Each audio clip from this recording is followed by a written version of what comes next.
Dusa. Yeah, we're gonna get people on here. Hey, everybody, Michael Dusa, Dr. Mike Dusa here with a very special guest. They're all special, but Dan Solomon might be a little more special because, hell, man, he's giving me his time, and he's probably the busiest man in bodybuilding right now.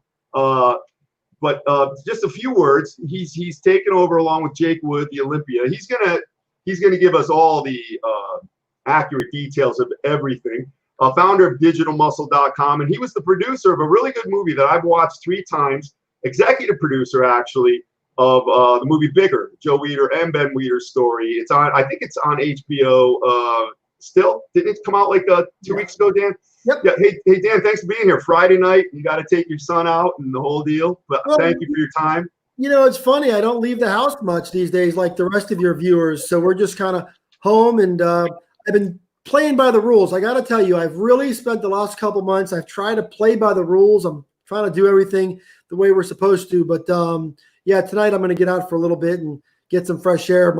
My son completed his 7th grade today, so he with stellar colors. He informed me that he nailed straight A's. This wow. You know, Dr. Mike, I got to talk to you about straight A's. Didn't it seem like when we were kids, the number of people who got straight A's, it was very few and far between, right? It was like there was that one kid in every class who got straight A's, and then the rest was a different story, right? Maybe you were that kid. I don't know. No, no. I know I was not. No, I was not. Yeah, and it seems like nowadays, you know, more and more kids are getting straight A's than ever before, and it makes you wonder: is it the relationship between the parents and the schools? Is it economic incentives for the schools to give out better grades to their kids? What's happening? Why is this happening? I know we didn't come here to talk about that, but I always no, it's okay. No, because it's relevant. I'll tell you this. In the advent of that whole scandal that was, you know, a couple of those Hollywood stars got caught paying for their kids to get into USC, and then Yale, Harvard got implicated. Listen, I know this much. Just because when you get out into the working world, you've done many things, obviously, and you know you've been in the working world. You work for yourself. You paved your own way. Nobody, when it comes time to produce, nobody cares about where you went to school. I might be important or getting all those grades, but what can you produce? Are you a person? Are you just plugging a hole, or are you actually someone that you can leave alone? They're going to generate progress and revenue for you. And I'm going to tell you, I know it's kind of around the way, but there is nothing to do. I don't think there's any type of inverse relationship with getting all A's with that, because, you know, Mike, I wonder if the concept of education was a mutual fund. In other words, if the business of college education was an ETF or a mutual fund, would you buy it? Like, it almost, and I only ask that because it almost feels like the trend that the world is going in with all these different types of professions and the realities of student loans and all these variables. I'm almost wondering if kids in 6-7 years from now are going to be transitioning to college the way they automatically. Like my son, he's going into 8th grade. We're 4 or 5 years out. Of course, he wants to go to college. He says that today, and I anticipate that's what will happen. Smart kid, the whole bit. But you wonder, like, is college going to be an automatic like it used to be? And I'm just wondering where the world is headed economically, where it's headed, occupationally. If that's something that's going to be if that's going to change a little bit, and that college education is going to kind of shift gears and not be the automatic that it once was. I think it will have to shift gears. And I also think that, listen, if you're going into engineering, being a doctor, lawyer, maybe a couple other disciplines, then it's necessary. But if you're going in and you're majoring in something extremely obscure, like marketing, for instance, the best marketers I know are guerrilla marketers. They learned on their own, and Right. They tend to upset people. They're good at getting you to open the envelope. They don't follow the rules. And listen, if you're talking about liberal arts and things like that, I don't know, man. You gotta look at what you're leveraging, what kind of debt you're putting yourself into right out of the gate. Are you going there to have a party?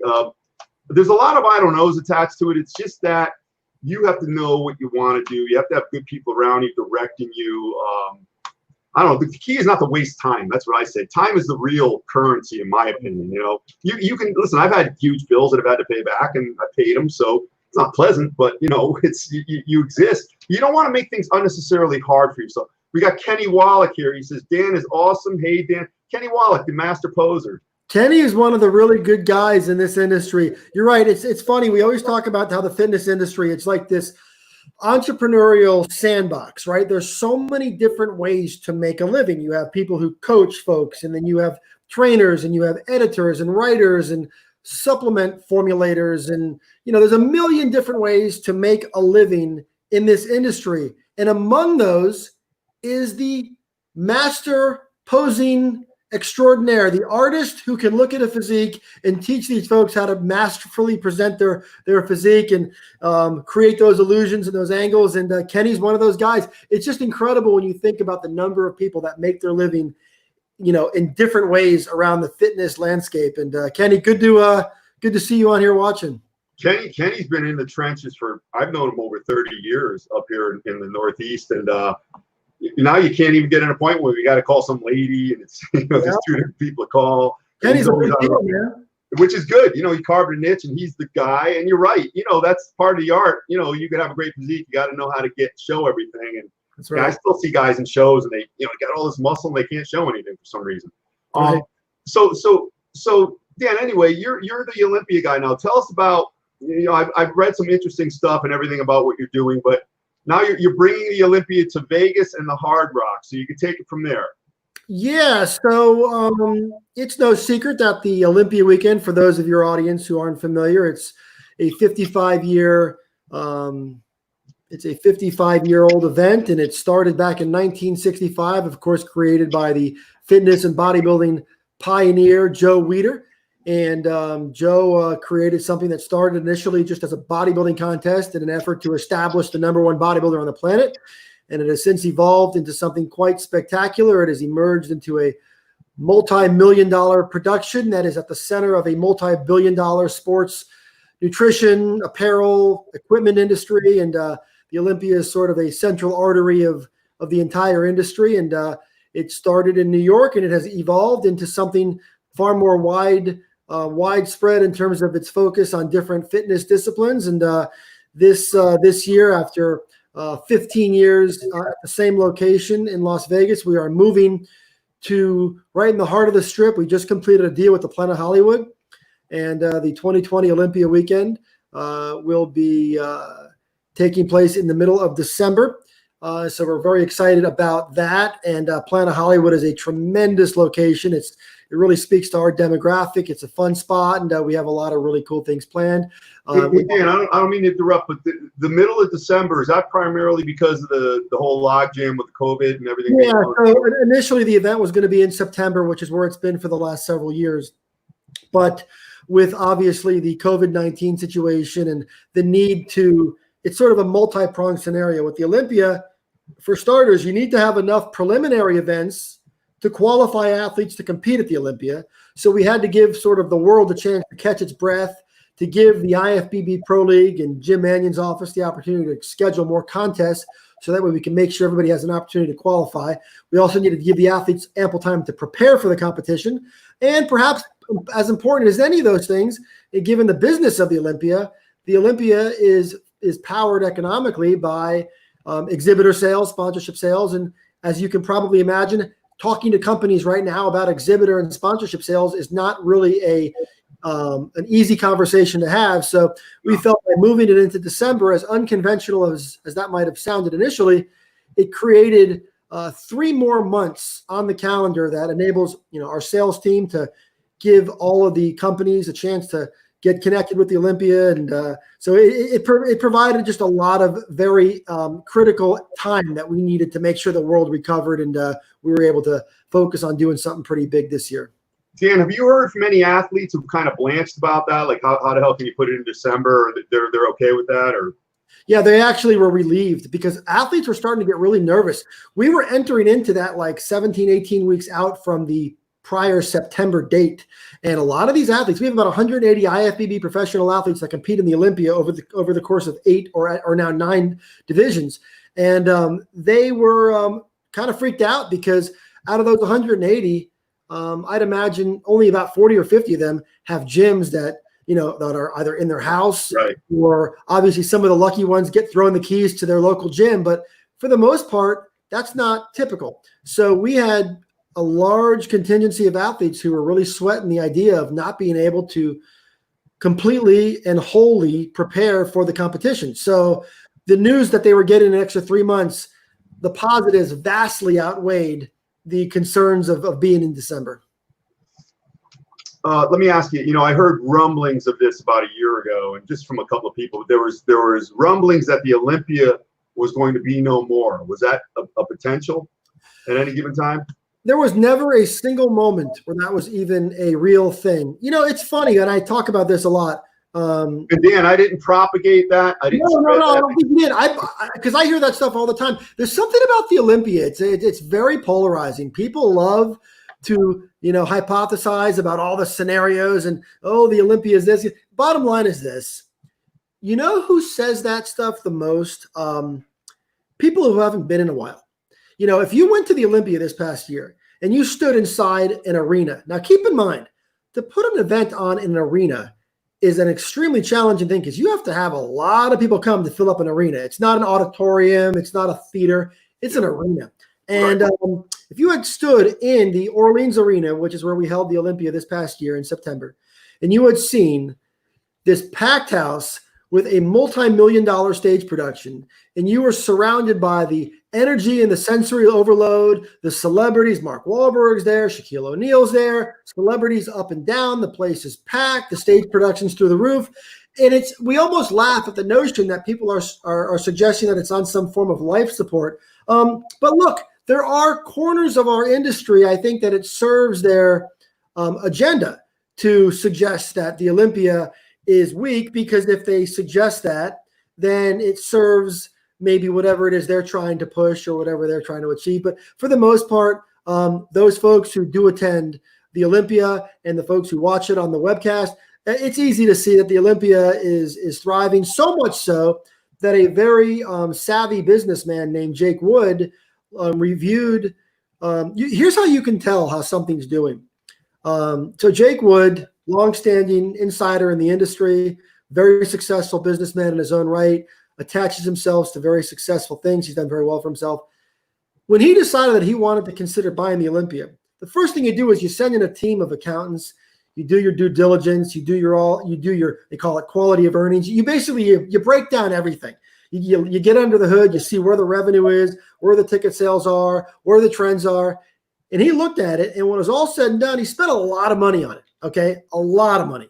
And he did that after a very comprehensive forensic analysis of the economic health of the Olympia. So he doesn't complete this transaction if this asset is not a thriving one. He does not see what he paid in order to do that. So I always say, if there's anybody, and also the gentleman who sold the Olympia, David over at AMI, who I worked for a while, and I had a great working relationship with David. He's not in the business of selling things at a low value. Like, he's very, we're talking about some very smart people involved. So in the end, you can be sure that those were just myths, and we'll continue. We'll hear it this year. We'll hear it next year. I think some people just enjoy creating those fantasies about the demise of something, but that's part of the game, I guess. Dan, I'm going to get to a couple of these comments in a second, but I'm going to use a descriptor that I find is applicable to you. Magnanimous, meaning you've got these people attacking you, and you know what? It wouldn't look good at you being the paragon of leadership here for the Olympia, you firing back at these guys. Well, you come back with this, when they say, oh, well, there were some seats empty at the Olympia, all is coming to an end. You say, well, look, the first goal is to lift the spirits of, and I'll let you continue that. I heard you saying that on one of the podcasts. Yeah. It's funny. Let's face it. This was a tough time for so many people. A lot of people at home, looking for their next job or trying to figure out how they're going to pay their rent, and or just going through withdrawal, not being able to train. Look, we've seen it. It's a very heavy time for a lot of people that has resulted in some really sad things. So we were very proud to be able to deliver the news that this year's Olympia is full go. And to see the way that the athletes responded to that news, to see the way that the companies, our exhibitors, our sponsors, the fans, most importantly, the way everybody sort of got excited about that. It was great because we delivered the news at a time when people were really down. And as much as this is about a business and our goal is to, do well and to be successful and continue to grow things. And by doing that, it allows us to pay out more prize money and up the ante on the stage production and all that cool stuff. Being able to deliver some good news in a much needed time was very exciting to be able to do that. And look, at the end of the day, this fitness industry, Mike, is interesting because we really, you look around at all the influencers out there. You look around at the athletes, the trainers, not just the celebrity trainers, your local trainer, the nutritionists, the Pilates instructors, everybody. They were the ones who were taking to social media and providing motivation and inspiration, and they were providing free workouts and nutrition and diet advice and all these things for people that were just sitting at home going out of their minds. And I've said this a few times already, but I'll just, I don't mind repeating it. I think this stretch was a very good look for the fitness community. I thought it really gave us a chance to really shine and to really show the world that, 15, 20 years ago, if this exact thing happens, people aren't talking about their health or their muscularity or their weight loss. They would be talking. But this year, that was the whole focus. You couldn't buy a dumbbell. You couldn't buy anything. Everything was sold out. Everybody immediately focused in setting themselves up so that they can hunker down and stay healthy while they're on lockdown. That was like the first thing people thought about after toilet paper. And it was a really, really cool thing to see. So I thought that's illuminating. Yeah. You look at the comorbidities of, you look at obesity. Believe me, I'm in the healing profession, so I don't rip on anyone. But the fact is, if your physicality is not tended to and you're an unhealthy person, well, this is the time to seek that accord and correct yourself. I got a friend that lives down near you in Florida, Lance Stranahan, and he had to drop $200 for a couple of 20-pound dumbbells. It took him 3 weeks to get them off of. So, ordinarily you just go right down to, Dick's or whatever, pick it up. Rado Baines, big shout out to Two Men Making Bodybuilding Better. Thank you from Australia. Rado has some of the biggest thighs ever. And I'm going to get Tom Platts on here just for you, Rado. And Mark A. South has a question for you, Dan. Are there going to be any special invitations given out for the Olympia? Okay, good question. And Rado, what's up, man? Love Australia, the home of some of the greatest bodybuilding fans in the world. So we love it. I just had John Torilli on here from Australia last week. Nice guy. Those folks out there, they live it, breathe it, and they do it the right way. So we love that support. Mark, there actually was already a special invite given out for this year's Olympia. This year, a 7-time Olympia champion. When I say Olympia champion, I'm referring to the 212 Olympia champion, Flex Lewis. Because he has not won the Mr. Olympia, technically he is not qualified to compete in the Mr. Olympia by virtue of the standard qualification practices. However, in light of his 7 under 212 Olympia victories, which of course is an all-time record, we thought a special invitation there was appropriate. So Flex Lewis will be returning to the Olympia this year, competing in the, if you want to call it the main event against the big guys for the $400,000 first place check. So so Flex Lewis is the first special invite. We don't like to give out a lot of them. It's something you want to keep very sparingly, but in this case, we felt like it was deserved. And Flex is going to be a great addition. One of many reasons to head to the Olympia this year. You can see Flex Lewis return. You could see Dexter Jackson compete for the final time. There's just a lot of really, even on the fitness Olympia side, we have Oksana Grishina and Adela Garcia coming back to compete, which is super cool. Some of the best performers of all time in this sport. And then we have some really, really big names floating out there that I'm sure, Dr. Mike, you're getting ready to ask me about. I just want to Mark agrees. Yes, that's great for Flex. Dan's bringing it to you, Mark. So you mentioned 4 Olympias potentially. I'm assuming 4 past Mr. Olympias: Brandon Currie, Sean Roden, Phil Heath, and Dexter Jackson. Are those the 4 that you're referencing? Well, just to be clear, when I made the statement, I guess the intention was to point out that there could be up to 4 winners of the Mr. Olympia competition competing for this year's Mr. Olympia title. So, So Dexter Jackson and Brandon Currie being two, they're already in the show. Sean Roden, Phil Heath, there's some scenarios that we're trying to get some clarity on. But if both of them were to decide to compete in the competition, you would actually have 4 Mr. Olympia winners. In fact, you'd have the last 4 men. No, actually, that's not true because Jay won it after Dexter. Has that ever happened before? 4? It's funny. We were just talking about that the other day. I think the answer to that question is no. I don't. I think there's been 3. There was one point where maybe Samir and Dickerson or something. I don't know if the Elias Sports Bureau would be able to. I don't know. I think. Hey, Rado, out there in Australia, why don't you Google it and find the answer to that question? Will this be the first time that's 4 Mr. Olympia? I don't know. It's a really good question, but I'm thinking that it would be the first time. And the great thing about this scenario is I know it's happened in the past where there's been a couple former Mr. Olympia champions in the competition, but it was a scenario where a couple of them were well past their prime. If we're able to have an Olympia with Roden and Heath and Dexter and, of course, Brandon, who's the reigning champion, you're talking about 4 guys who can all bring it right now. Yeah, so that's really exciting. Yeah, they're all still within that window. 2 questions. I'll lay them both out there, and you can maybe attend to them. Sean Roden, he had some issues, and I'm thinking maybe he cleared them up. Maybe you could illuminate that a little. And the second one is, here is the question that I hear all over the place. Kai Green, is he coming back or ever coming back, or would it be this year, or do you even know? All right, well, I'll start with Sean. So Sean is Sean's working through some stuff. Sean was charged with some pretty serious crimes, and he's working through that process right now. I know he has some court dates and some things coming up. I have been in contact with him, and look, he knows where we stand. The bottom line is this: he has been accused of some very serious things, and the IFBB Pro League, our ownership, none of us are certainly trying to keep Sean out of the Olympia, but there's things that Sean needs to take care of in his personal matters before we're going to be able to really decide how it's going to play out for this year. So we really don't know. I think from what I gather, there is some reasons for Sean to feel encouraged.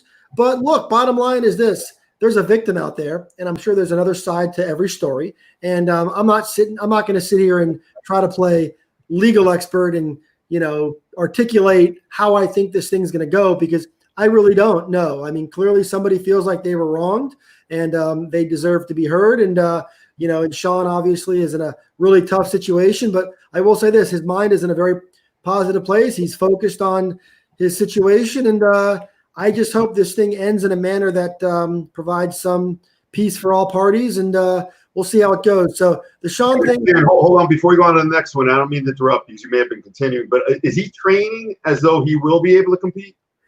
From the looks of it, Sean is full go in terms of his preparation. He is training hard. He's bigger, carrying more muscle than he's ever carried. His body's had the benefit of not having gone through a contest prep in quite some time. So he's well positioned to be extremely dangerous if he's able to see through it. But yeah, Sean is definitely preparing to have the opportunity to compete. There's no question about that. You asked, what was the next one you asked me about? Kai Green. So Kai Green loves to tell everybody that he might compete. Kai Green loves to dangle that carrot, and certainly we would love to have Kai Green in the competition. Now, Kai Green is not qualified for the Olympia. He is not. Right, he is not. Yeah. He is not. You have to qualify either in the same year or you have to have been a former champion.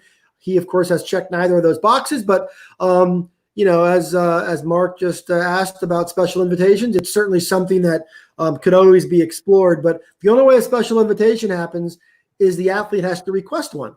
And typically there has to be reasons why that the person would qualify for one. It's something that you try to, out of respect to the rest of the lineup, you don't want to just start handing out special invitations, because most of these athletes, do it the old-fashioned way. They train and they get themselves ready for the contest, and they also prepare by preparing for another contest to qualify. So we don't like to make it easy for athletes to just step on the Olympia stage. Kai is extremely popular. He's given a lot to the sport, and Kai has done very well in the Olympia in the past. He's won Arnold Classics, so he certainly has a resume where that would be considered. But in order for that to happen, Kai has to come out and Kai has to say, hey, I want to be in the Olympia. Can we make that happen? And he's never done that. That conversation hasn't happened. So I just want to be really clear about that. That is very much in Kai's court. And it would be a lot of fun for anybody who loves bodybuilding to see Kai Green compete again. Yeah. Two things. Well, I'll go with one first. The Miss Olympia, you're bringing that back. Yeah. So Jake Wood, our new owner, a huge advocate really for the female side of this industry. Supports all divisions, but he has just done so many things. When Jake got involved in this industry a number of years ago, women's bodybuilding was on life support.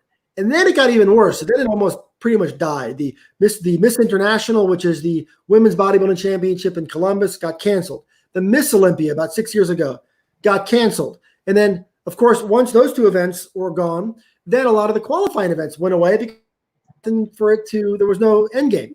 So the female bodybuilding scene kind of just almost dried up. And then Jake came in, and man, did he and his team do a hell of a job with his Wings of Strength. Just did a brilliant job of. Yeah. Hey, Dan, sorry. Did that originally start in Chicago? Wings of Strength. Did it start in Chicago? I know they have a big one in Chicago. They have one in Tampa. They have one in Puerto Rico. They have one in Omaha. They have events all around the world. They have a big Romanian event. Wow. They have an event also called the Rising Phoenix, which is one of the big female bodybuilding championships in the world. They give away a car and a lot of money. Wow. And all of that is because Jake and his Wings of Strength team, they have just done a spectacular job and they've done it really for reasons that are so pure.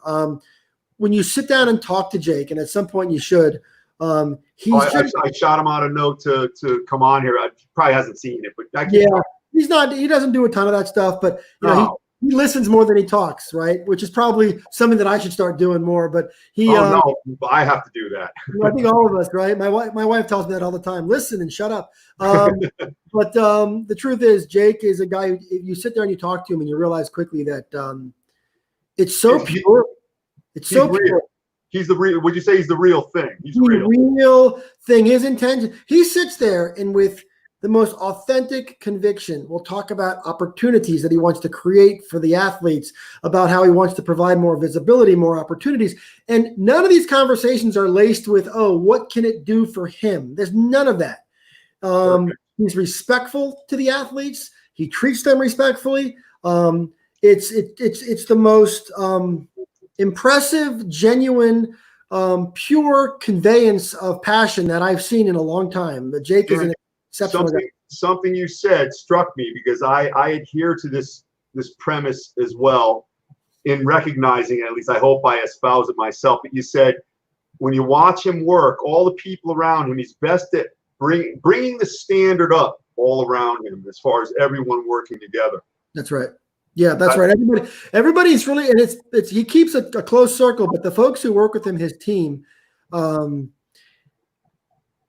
behind his back, to his face, it's just respect and positivity through and through.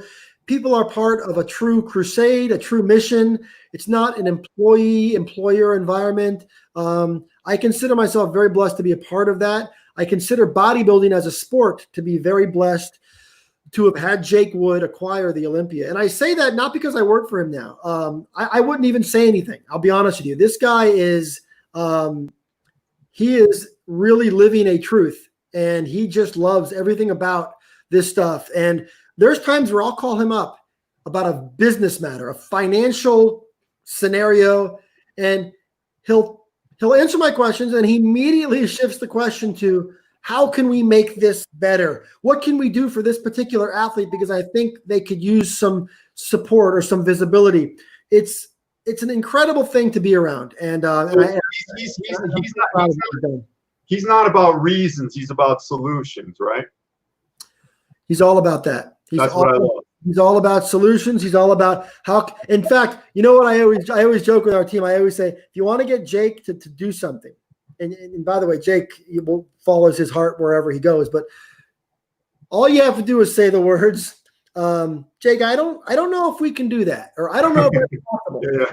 And all you have to do is say, I don't know if that's possible, and that's a challenge for him. And he won't sleep until it gets done. So that's the kind of guy that he is. I got to just ask you, we're segueing here. That being said, then why are you not running for mayor in Parkland, man? Well, I'll tell you, man. Politics are tricky. My wife was a city commissioner for a couple of years, and I know your wife has a political involvement there in her role. Yeah. And it's something that I don't know, man. I actually did a post on my Facebook page this morning about politics. About politics, just how divisive it's become, and it's a shame, man, because it's crazy how far it's gotten. I mean, it's to the point where everything connects to politics. It's to the point now. You know what's amazing? And I'm very neutral on all this stuff. You know, no, it's fine. No. But even like take Donald Trump, for example. This is kind of a fascinating thing. Purely, this is a marketing piece of analysis. Marketing. Everything is marketing. When you see the colors red, white, and blue, you think of Donald Trump now, right? That's true, yes. Like he has managed, to his credit, this is quite a thing, whether you like him or not. Yeah, right. Point, to each his own. Yes. But he has managed to basically brand for himself patriotism, right? If you see somebody with an American flag hanging from their Jeep as they're going down the road, you just assume that's a Trump supporter, which is pretty crazy, right? When you think about that, and it's pretty. That's very true. Yeah, or when you see somebody wearing a mask, like one of these COVID-19 face masks, you figure, oh, that must be a liberal or a Democrat, right? I mean, everything that we do, everything that we say, if you watch a certain network, if you watch Fox, you're a Republican. If you watch this channel, you're a Democrat. If you do this, everything is attached to politics now, and it's fucking exhausting. We don't listen on my page. My business is here. We don't do that, but I will say one thing, kind of a parallel. You were talking about Jake Wood, and we talked about how he's a man of solutions, which I hope we are as well. He's more of a leader at this point right now, maybe. But then if you look at the whole political thing, the whole political construct, listen, I always say this: it's the whole game is blaming and always shifting and always pointing the finger away. And when you're always smitten, like you're blaming some faceless, nameless person 300 miles away in Washington for your fortunes, you're not really empowering yourself. You're disempowering yourself. You're giving it to someone you don't know, and you're solving nothing.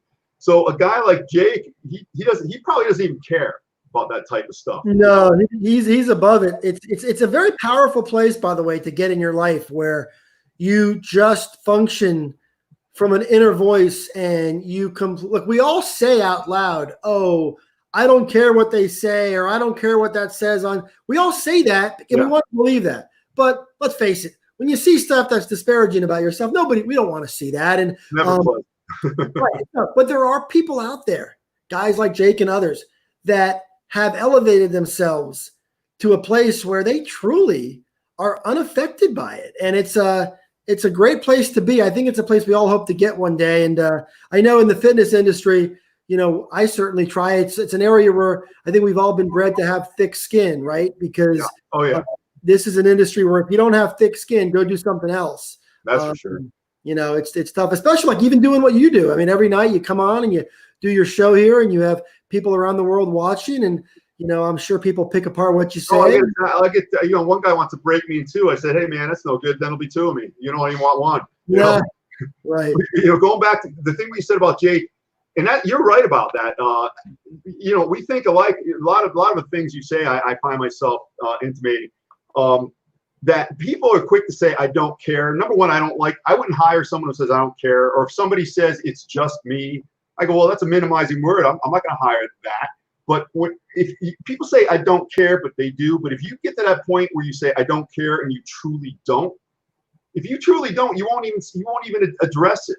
And yeah, that's a real rarefied. You get there, your path is directed by you, unfettered by what other people think. Right. Bodybuilding, think about it.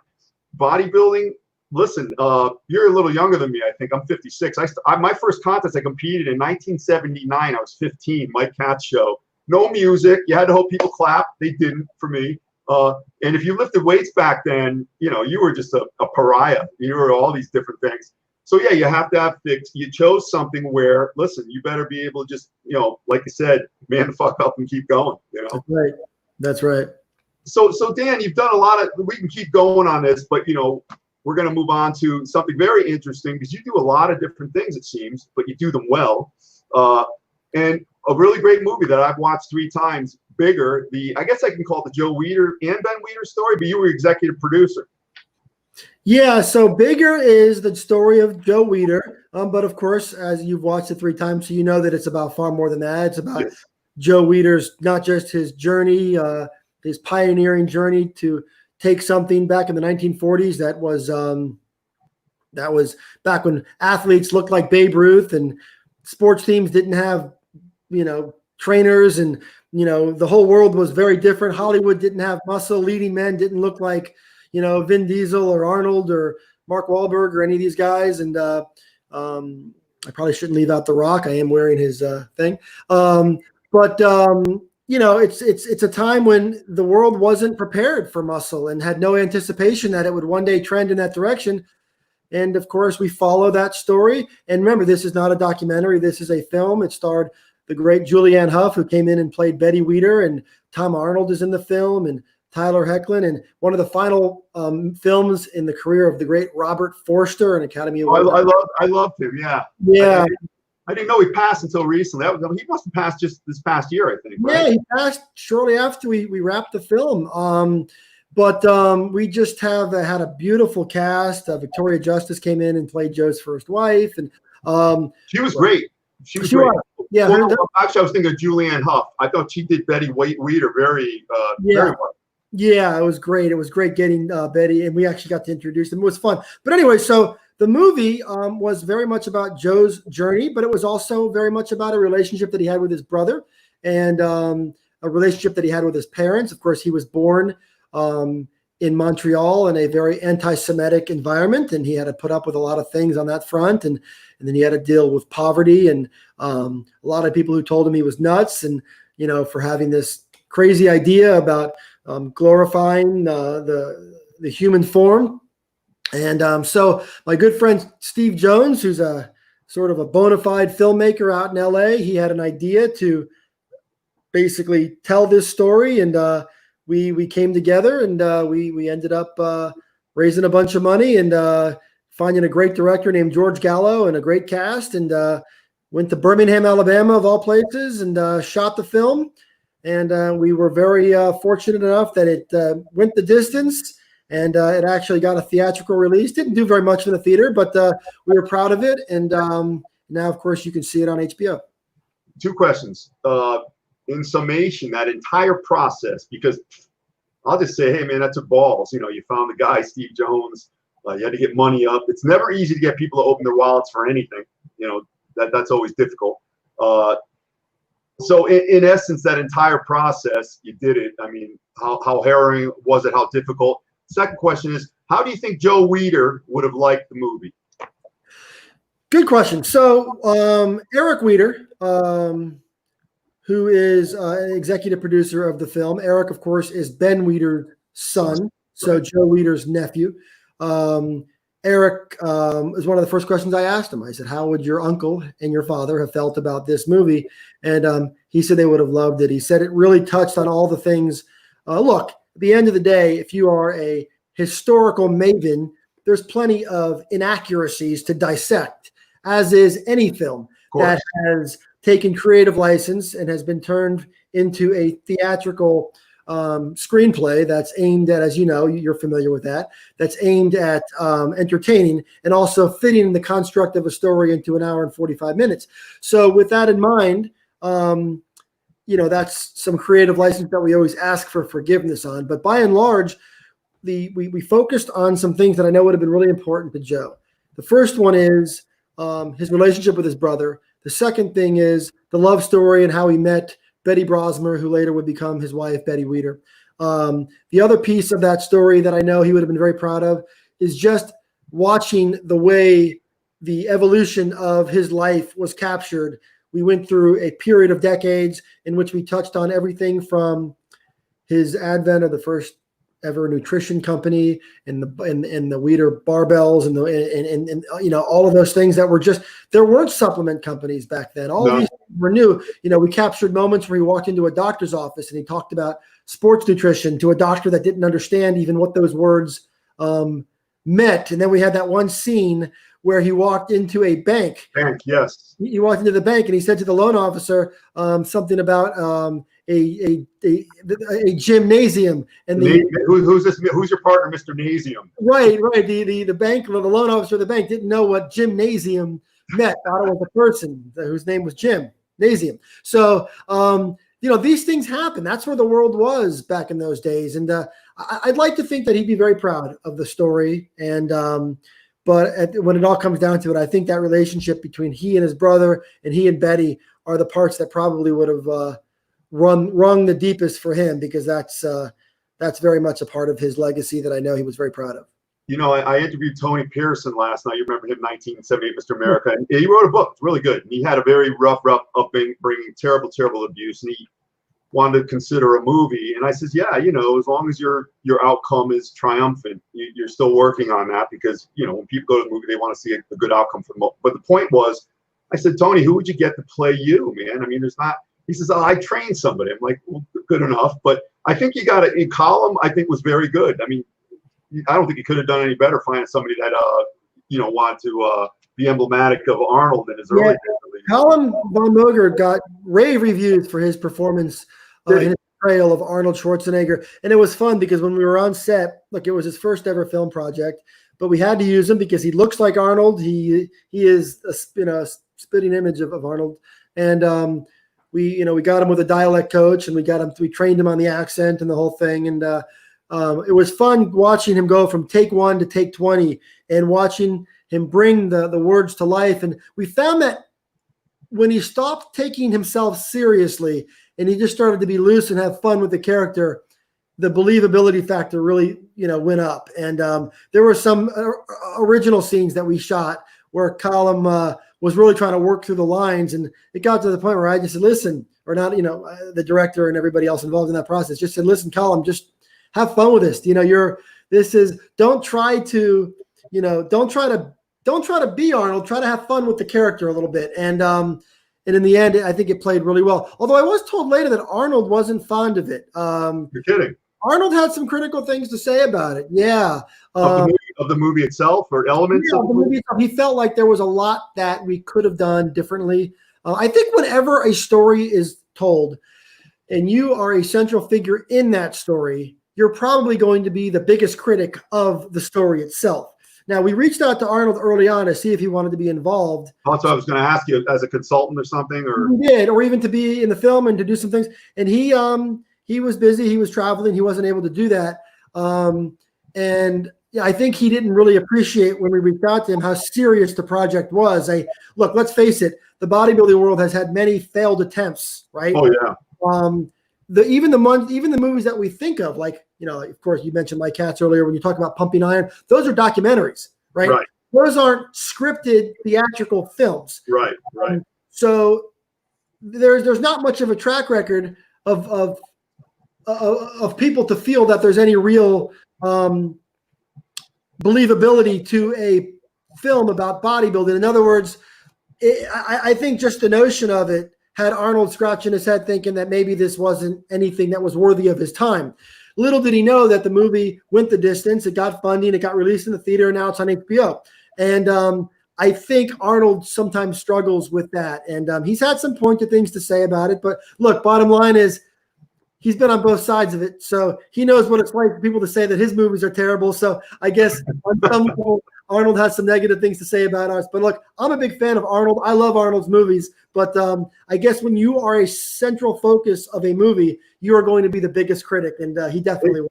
Hey, Dan, you know what you could tell him? Like, I'm an Arnold fan too, but I remember the 80 Olympia when it was, nobody was happy with the outcome. He made his comeback, and everybody was bitching and moaning. Arnold said this. He said, that was just a day in my life 3 months ago. I'm now on other projects. So, if Arnold comes up to you and you're on his radar, Arnold, I'm on other projects now. So, sorry you couldn't help us. Yeah. Hey, Ralph, I think his name was Bill Houck in the movie. Was that, if I may ask, was that a composite of someone who was supposed to represent Hoffman at the time?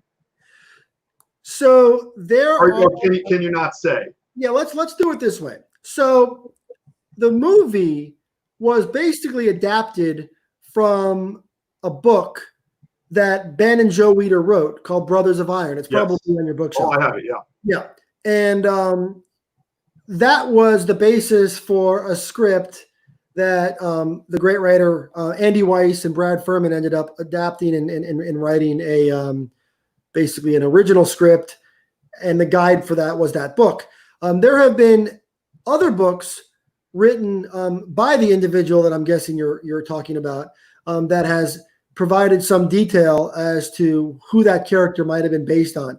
I do know that the general feeling is that that character is sort of a composite of a variety of basically vilified characters that posed challenge in the life and career of Joe Weider. Like maybe the virulence of anti-Semitism back then. Yeah, there was a handful of things and that I think came to life in that character. And Kevin Durant, the actor, Oh, he was good. He killed it. Yes, it was so fun. It was so funny because when I first read the script, you read a script and then you don't really know, and then an actor gets his lines and he just brings those words to life. And what Kevin Durant did to those words for that character that you're talking about was just never could have imagined. Do you remember that scene when the Bill Hawk character played by Kevin Durant was coming down the stairs? And that was when Ben came forth and he called him a dirty Jew or something to that effect. Right. It was a heavy scene, and Kevin's character got into a fight with the Ben Weider character, and they filmed that a couple times, and that was intense. I mean, there was, I think at one point Kevin Durant's foot was on top of, and Aaron Bernard was the great actor, the great British actor, the great Welsh actor rather, who played the Ben Weider character. And Aaron Bernard is a brilliant actor. He was in Dunkirk and a bunch of big movies. Dan, does it get like that? Like it becomes real to a certain point? Yeah, not real from the standpoint where they were going at it, but we're real from the standpoint where the physicality becomes real. Right. Where there's a moment where we called cut and they had to be kind of they had to step away for a while. I mean, it was an intense exchange of emotion. And again, I'm not some movie industry veteran. I have not been on a lot of movie projects. This was one that was very close to me, so I don't have a basis for comparison. But I will tell you that watching these actors put their blood and sweat and tears into these characters, I'll never forget it. All of us, I will say this much. I'm not a huge fan of the movie industry. I'm really not. I don't know that I would rush out and do another movie project. It's a tough I was gonna ask you, are there more in the future? It's a tough business, but I will say all of us who walk around feeling like we do creative stuff, right? Like I feel like I do creative stuff. You do creative stuff. You do great stuff. A lot of your viewers do great stuff. When you get to see up close and personal what a bona fide Hollywood director and a director of photography and a well-trained actor, and you watch them collaborate and bring something like that to life, it's a level of creativity that I had never experienced before. Really? Watching the way a scene is framed and lit, and they're able to take a story and bring it to life. It's an emotionally powerful thing to witness. And I would say when it's all said and done, that's probably my biggest takeaway of having a chance to have been in the trenches and watch that process take place. It made me realize that all this creative stuff that I thought I had been doing all these years, this is just a whole nother level. There's a reason why big ticket directors get paid millions of dollars. It's not just because of their name. It's because they can do things and they can see things and they can. Do you think you witnessed that missing element? Like, yeah, you call yourself creative, I'm creative, but sometimes it's tough to complete the deal as far as what you're wondering what that kind of that gap is, and then you kind of saw what it was, right? Yeah, you see it. You see why it would be great for every industry to be economically strong enough to attract the kind of people that can bring that to, because let's face it, not every industry has the economic strength to bring Steven Spielberg to its world, right? Or guys like that. And even our director, George Gallo, look, he's not a director that equates to a Spielberg or a Scorsese. He's not in the class by any stretch, but he's still a respected filmmaker. And these guys make a lot of money, and there's a reason why. And there's not a lot of people in the world that can do what these guys do. Dan, I had Rehan Jalali on the other night. Do you know Rehan? He's I like him very much. Yeah, very, very smart guy. I like him. Really, really impressive. The real thing. I can tell just, because I know my stuff, but, I'm not specifically a biochemist in nutrition, whatnot. And talking to him, you could just tell. But he's got clients like Sylvester Stallone, all the top, most A-list. And he kind of parroted what you just said. He said, one night I'm over Stallone's house and we're playing cards with De Niro and Pacino, probably the three most top level famous guys in Hollywood. And he came to a realization. He said, the thing is with folks like that, and you mentioned money's already taken care of. Distractions of that ilk are not a factor. So all they have to do is concentrate on the creative element and their goal, right. And they can go after it with this, direct fervency. And, most people don't have that. So I think that's probably a factor. I mean, would you agree as far as the money issue? Yeah, I think that's true. I think that's probably the case with a lot of these high-level athletes also. Like once you get to that point financially, it does clear the deck, doesn't it? Just to be able to kind of expand the bandwidth and, just do things. And it's the whole rich get richer thing, right? I mean, once you get to a place where you can do that, you just have the freedom to express yourself creatively, to take risks. It's a powerful place to be. Martin Luther King said it himself. He said, it's wonderful to do good things. Without money, it's kind of hard. And that's Martin Luther King. So in closing, because I know you got to get with your son. I probably got to go down and do something in the house. So where are you going with the Olympia in coming years? What do you foresee as far as goodness and changes and improvements? Yeah, the end game really, and it's always a work in progress, is we are a multi-venued event in that we are a major fitness industry trade show with our Olympia Expo. And of course, we want to continue to evolve our stage production. But really the key is, and we're already seeing it start to happen, it used to be where we were on our own island, right? Where the fitness and bodybuilding community were just sort of on this isolated place. And now we're seeing, we get calls from reps, from celebrities every single day, sports teams, companies in all walks of business. And really what we're trying to do is get the Olympia to a place where it truly does bring together all worlds, where it's a place where, just kind of like what we talked about, what we went through with the coronavirus and how everybody in all walks of life look towards the fitness community. Well, there's no brand that carries the cachet event-wise that the Olympia carries in the fitness arena. So we really want to take that head start that we have over 55, soon to be 56 years, and just bring it all together. We want to make sure that people who, with all fitness objectives in all industries, we're seeing the CBD industry merge its way into our world. We're seeing Hollywood. We're seeing professional sports. We're seeing CrossFitters and endurance athletes and cyclists and yoga and all of that. We're just seeing it all come together. And so the hope is that just continues and we get to a place where we all find that commonality. And we also want to connect with brands that are non-endemic brands, right? Brands that are not just apparel, not just equipment, not just sports supplements. Like one of the things that I was most pleased with is our title sponsor is a company called Trifecta. Trifecta is the #1 organic meal delivery service in the United States. Great company. Greg Connolly. Organic what delivery? Organic meal delivery service. Oh, no kidding. Wow. In the US. And they do a great job. Just happy to give them a plug. Well, they're the title sponsor of the Olympia. But not only is their food incredible, they ship everything. It's not frozen. The quality's great. But they're not a supplement company. They're not a nutrition. They're not a supplement company. They're not an apparel company. They're not an equipment company. They're a meal delivery service, and they are the title sponsor of Olympia Weekend.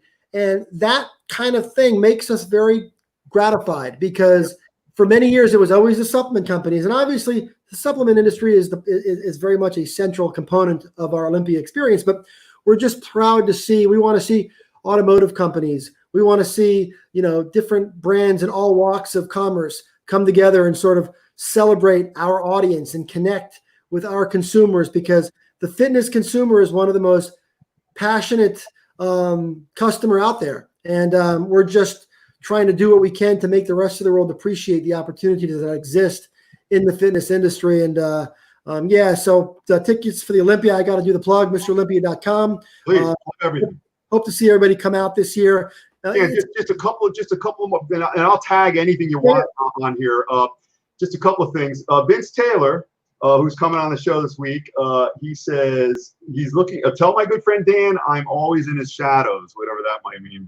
Vince Taylor. He's down there you in Florida, I think, right? Well, Vince Taylor, the Quiet Storm, one of the all-time greats. I always say, anytime a conversation comes up when people are talking about the greatest bodybuilders of all time, if you don't mention the name Vince Taylor, you are not qualified to carry forward in that conversation, because Vince has won more than 20 competitions. He's one of the most winning bodybuilders of all time. I think he's top 3. Right. And when he was well north of 50, his physique still looked, and to this day, I think he's north of 60 now. He is.